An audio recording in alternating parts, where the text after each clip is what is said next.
ಮೃತ ನೇಹಾ ಕುಟುಂಬಕ್ಕೆ ಇಂದು ಬಿಜೆಪಿ ರಾಜ್ಯ ಮಹಿಳಾ ಅಧ್ಯಕ್ಷರಾದ ಸಿ ಮಂಜುಳಾ ಅವರು ಭೇಟಿ ನೀಡಿ ಕಾರ್ಪೊರೇಟರ್ ನಿರಂಜನ್ ಹಿರೇಮಠ ಹಾಗೂ ಅವರ ಪತ್ನಿ ಅವರಿಗೆ ಸಾಂತ್ವನವನ್ನು ಹೇಳಿದ್ದಾರೆ. ಹಾಗಾದರೆ ನಮ್ಮ ಜೊತೆ ಸಿ ಮಂಜುಳಾ ಅವರಿದ್ದಾರೆ. ಹಾಗಾದರೆ ಏನು ಹೇಳ್ತಾರೆ ಕೇಳೋಣ ಬನ್ನಿ. ಮೇಡಮ್, ಆಗಬಾರ್ದಂಥ ಘಟನೆ ಆಗಿದೆ, ಹುಬ್ಬಳ್ಳಿಯಲ್ಲಿ ನೇಹಾ ಹತ್ಯೆ ಆಗಿದೆ, ಏನು ಹೇಳ್ತೀರಾ ಮೇಡಮ್ ಈ ಬಗ್ಗೆ?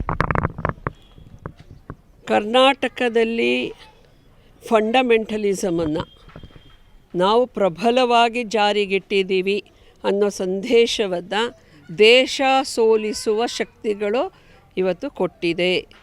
ಮೊದಲನೇದು, ನಾನು 10th ಸ್ಟ್ಯಾಂಡರ್ಡ್ ಪಾಸ್ ಆದಾಗಲಿಂದ ವಿದ್ಯಾರ್ಥಿ ಪರಿಷತ್ತಿನ ಮುಂಚೂಣಿ ಕಾರ್ಯಕರ್ತೆ, ರಾಷ್ಟ್ರೀಯ ಕಾರ್ಯದರ್ಶಿ ಆದವಳು.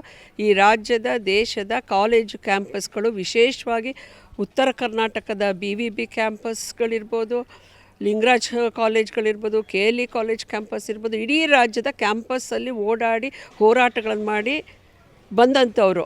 ಇದು ನಾವು ವೈಚಾರಿಕವಾಗಿ ಬೇಕಾದಷ್ಟು ವಿರೋಧಗಳನ್ನು ಮಾಡ್ಕೊಂಡು ಬಂದಿರುವಂಥವ್ರು. ಎಂದೂ ಕಂಡು ಕೇಳರಿಯದ ಕಮ್ಯುನಿಸ್ಟ್ರು ಮಾಡುವ ಕಾಲೇಜ್ ಕ್ಯಾಂಪಸ್ಸಿನ ಕಗ್ಗೋಲೆಗಳು ಮತ್ತು ಮಹಿಳೆಯರಿಗೆ ಇಲ್ಲಿವರೆಗೂ ಆಗಿರಲಿಲ್ಲ. ನನಗೆ ನೆನಪಿರೋ ಹಾಗೆ ಇವತ್ತು ಕರ್ನಾಟಕದಲ್ಲಿ ಆಗಿದೆ ಅಂದರೆ ಕೇರಳವನ್ನು ಮೀರಿಸಿ, ಕಾಶ್ಮೀರವನ್ನು ಮೀರಿಸಿ ಕರ್ನಾಟಕವನ್ನು ಹಾಳು ಮಾಡ್ತೀವಿ ಅನ್ನುವಂಥ ಈ ಶಕ್ತಿ ಇದೆಲ್ಲ. ಇದು ಕಾಶ್ಮೀರದ ಫೈಲ್ ನೋಡಿದ್ದೀವಿ ನಾವು. ಕೇರಳ ಫೈಲ್ ಸ್ಟೋರಿ ಏನಿದೆ ಅದೇ ಇದು ಯಥಾವತ್ತಾಗಿದೆ. ಇದಕ್ಕೆ ನನ್ನ ಒತ್ತಾಯ ಏನಂದರೆ, ರಾಜ್ಯ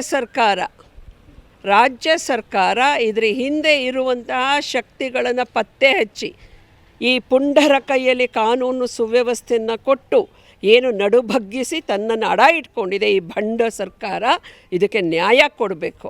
ಇಲ್ಲ ಅಂತಾದರೆ ಕರ್ನಾಟಕ ರಾಜ್ಯದಾದ್ಯಂತ ಚುನಾವಣೆ ಮುಗಿದ ಮೇಲೆ ಪ್ರತಿ ಮಠಾಧೀಶರನ್ನ ಭೇಟಿಯಾಗಿ ಕರ್ನಾಟಕ ರಾಜ್ಯದ ಹೆಣ್ಣುಮಕ್ಕಳು ರಕ್ಷಣೆ ಹೊಣೆ ಏನು ಈ ಸರ್ಕಾರಕ್ಕೆ ಚಾಟಿ ಬೀಸುವಂಥ ಕೆಲಸನ ನಮ್ಮ ಧಾರ್ಮಿಕ ಮುಖಂಡರು, ನೇತಾರರು ಮಾಡಬೇಕು ಮಠಗಳಿಂದ ಅನ್ನುವಂಥ ಒಂದು ವಿನಂತಿಯನ್ನು ಮಾಡೋ ಕಾರ್ಯಕ್ರಮ ನಾನು ಒಬ್ಬರು ವಕೀಲರಾಗಿ ವೃತ್ತಿ ಮಾಡಿದರೆ ಈ ಕೇಸ್ನಲ್ಲಿ ಯಾವ ರೀತಿ ಶಿಕ್ಷೆ ಆಗ್ಬೋದು ಆರೋಪಿಗೆ? ಇಲ್ಲ, ಇದರಲ್ಲಿ ನಿಶ್ಚಿತವಾಗಿ ಜೀವಾವಧಿ ಶಿಕ್ಷೆ ಆಗುತ್ತೆ. ಗಲ್ಲು ಶಿಕ್ಷೆನ ನಾವು ಏನು 12 ವರ್ಷದ ಹೆಣ್ಣು ಮಕ್ಕಳಿದ್ದಾರೆ ಅವರ ಮೇಲೆ ನಡೆಯುವ ಅತ್ಯಾಚಾರಕ್ಕೆ ನರೇಂದ್ರ ಮೋದಿಜಿಯವರು ಬೇಟಿ ಬಚಾವೋ ಬೇಟಿ ಪಡಾವೋ ಅನ್ನುವಂಥ ಒಂದು ಕಾನ್ಸೆಪ್ಟಲ್ಲಿ ಇವತ್ತು ಗಲ್ಲುಗೆ ಶಿಕ್ಷೆ ಬಗ್ಗೆ ಕಾನೂನು ತಂದಾಗಿದೆ. ಇವತ್ತು ಈ ರೀತಿ ನಡೆಯುತ್ತೆ ಅನ್ನೋದಾದರೆ ಇದು ಗಲ್ಲು ಶಿಕ್ಷೆಯನ್ನು ಮುಂದೆ ನೇಹಾಳ ಬಲಿದಾನದಿಂದ, ಹೇಗೆ ನಿರ್ಭಯ ಪ್ರಕರಣದಿಂದ ದೆಹಲಿಯಲ್ಲಿ ಆದಾಗ ಹೊಸ ಕಾನೂನನ್ನು ಮಹಿಳಾ ಸುರಕ್ಷತೆಗೆ ತಂದಿದ್ದೀವಿ ಬಿಕಾಸ್ ಆಫ್ ಯೂತ್ಸ್ ಹೋರಾಟ, ಎಲ್ಲ ಯುವತಿಯರ ಹೋರಾಟ ಹಗಲು ರಾತ್ರಿ ನಡೀತು. ಅದರ ಪರಿಣಾಮವಾಗ ಕಾನೂನು ಬಂತು. ನೇಹಾಳ ಬಲಿದಾನದಿಂದ ಈ ರೀತಿಯ ಗಲ್ಲು ಶಿಕ್ಷೆಗಳು ಆಗಬೇಕು ಇಂಥ ಪ್ರಕರಣಗಳಲ್ಲಿ ಅನ್ನೋಂಥ ಕಾನೂನು ಬರಬೇಕು ಅನ್ನೋದನ್ನು ನಾನು ವಿನಂತಿ ಮಾಡ್ತೀನಿ. ಇವಾಗ ನೀವು ಮಾತನಾಡ್ಕೊಂತ ಹೇಳಿದ್ರಿ, ಇದು ಕೇರಳ ಸ್ಟೋರಿ ಥರನೇ ಇದು ಒಂದು.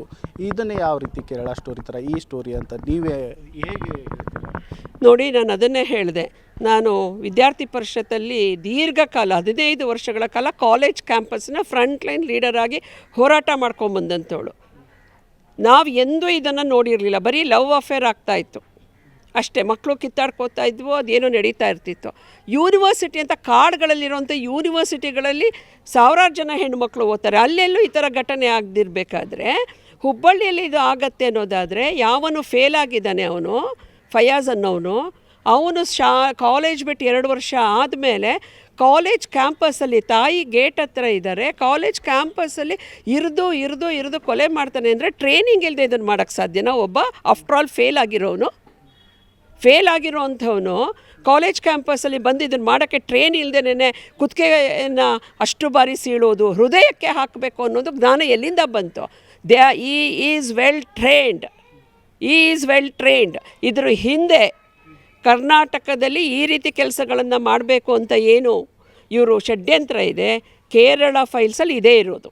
ಹಾಗೆ ಹಿಂದೂ ಹೆಣ್ಣು ಮಕ್ಕಳನ್ನು ಬಲೆಗೆ ಹಾಕ್ಕೊಂಡು ನಮ್ಮ ಧರ್ಮವನ್ನು ಹೀಯಾಳಿಸಿ ಅವ್ರನ್ನ ಇನ್ನೋಸೆಂಟ್ ಮನಸ್ಸುಗಳನ್ನು ಎನ್ಕ್ಯಾಶ್ ಮಾಡಿ, ಶಿ ಈಸ್ ಎ 25 ಆದರೆ ನೀವು ಯಾರನ್ನು ಅಡ್ರೆಸ್ ಮಾಡೋಕ್ಕಾಗಲ್ಲ. She is A 23. ಈ ರೀತಿ ಹೆಣ್ಣುಮಕ್ಕಳದೇ ಇವರು ಟಾರ್ಗೆಟ್ ಮಾಡಿ 2 ವರ್ಷದ ಹಿಂದೆ ಕಾಲೇಜಿಂದ ಹೋದವನು 2 ವರ್ಷ ಕಾದಿ ಕೆಲಸ ಮಾಡ್ತಾನೆ ಅಂದರೆ ಎಲ್ಲಿ ಹೋಗಿದ್ದ? ಇವನು ಟ್ರೈನಿಂಗ್ ಹೋಗಿದ್ದ. ನೇಹಾ ಬ್ರೈನ್ ವಾಶ್ ಮಾಡಿದಾರ ಅನಿಸುತ್ತೆ. ನೇಹಾ ಬ್ರೈನ್ ವಾಶ್ ಮಾಡಿಲ್ಲ. ಅವಳು ಸ್ಟ್ರಾಂಗ್ ಬ್ಯಾಕ್ಗ್ರೌಂಡ್ ಇರೋದ್ರಿಂದ ಅವಳು ಬಗ್ಗಿಲ್ಲ. ಇವನಿಗೆ ಬಗ್ಗಿಲ್ಲ ಅವಳು. ಇದನ್ನು ಅವನನ್ನು ಮುಂದೆ ಬಿಟ್ಟು ಟಾರ್ಗೆಟ್ ಮಾಡಿರೋ ಗ್ರೂಪ್ ಇದೆ. ಆಗ ಇದನ್ನು ನಮ್ಮ ಧ್ವನಿಯನ್ನು ಅಡಗಿಸ್ತೀವಿ ಅನ್ನೋ ಸಂದೇಶ ಕೊಟ್ಟಿದ್ದಾರೆ. ಹಾಗಾಗಿ ಇವ್ರನ್ನ ಸೀಳಬೇಕು ಜನರ ಮುಂದೆ.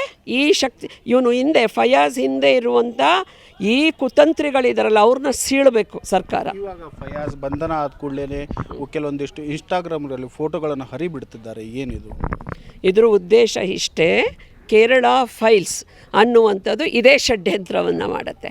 ಹಾಗೆ ಸ್ನೇಹದ ರೂಪದಲ್ಲಿ, ಕ್ಲಾಸ್ಮೇಟ್ಗಳ ರೂಪದಲ್ಲಿ, ಫ್ರೆಂಡ್ಶಿಪ್ ರೂಪದಲ್ಲಿ, ನೋಟ್ಸ್ಗಳನ್ನು ಎಕ್ಸ್ಚೇಂಜ್ ಮಾಡೋ ರೂಪದಲ್ಲಿ ಅವರು ಟ್ರೈನ್ಡ್. ಆ ರೀತಿ ಬಂದು ವಿಶ್ವಾಸವನ್ನು ಗಳಿಸಿ ಹಾಗೆ ಅವರ ಒಂದು ಬೇರೆ ಬಾಂಧವ್ಯಗಳನ್ನು ಬೆಳೆಸ್ಕೊತಾ ಇದನ್ನು ಮಾಡಿದ್ದಾರೆ. ನನಗೆ ಅನಿಸುತ್ತೆ ಇದರಲ್ಲಿ ಏನೋ ಒಂದು ಫೋಟೋಗ್ರಫಿದು ನಾವು ಇವತ್ತು ಗೊತ್ತಿದೆಯಲ್ಲ ಡಿಜಿಟಲ್ಲು, ಅದನ್ನು ಮಾಡಿರ್ಬೋದು ಅಂತ ನನಗೆ ಅನ್ನಿಸ್ತಿದೆ. ಇದನ್ನು ಬಿಟ್ಟಿರೋದ್ರ ಹಿಂದೆ ಕೂಡ ಷಡ್ಯಂತ್ರ ಇದೆ. ಯಾಕೆ ಅಂದರೆ ಈ ಹೋರಾಟವನ್ನು ಸೋಲಿಸಬೇಕು ಅನ್ನೋದು. ಇದು ಒಂದು. ಯಾರು ಹಿಜಾಬನ್ನು ಕೇವಲ 5 ಜನ ಹುಡುಗಿಯರಿಂದ ಉಡುಪಿಯಲ್ಲಿ ಆರಂಭ ಮಾಡಿ ಇಡೀ ರಾಜ್ಯದಲ್ಲಿ ಬೆಂಕಿ ಹಚ್ಚಿ ಶಿವಮೊಗ್ಗದ ಹರ್ಷದ ಕೊಲೆ ಮಾಡಿದ್ರು, ಈ ಥರ ಶಕ್ತಿಗಳೇ ಇದ್ರ ಹಿಂದೆ ಇದೆ. ಇದು ಕೇರಳ ಫೈಲ್ಸ್ ಥರನೇ ಹುಬ್ಬಳ್ಳಿಯ ಸ್ಟೋರಿಯಾಗಿದೆ ಎಂದು ಸಿ ಮಂಜುಳಾ ಅವರ ಮಾತಾಗಿದೆ. ಕ್ಯಾಮ್ರಾಮನ್ ಮಹೇಶ್ ಭುಜಾರ್ ಜೊತೆ ಸಂತೋಷ್ ನೆರೆಗಲ್, ಪವರ್ ಟಿವಿ, ಹುಬ್ಬಳ್ಳಿ.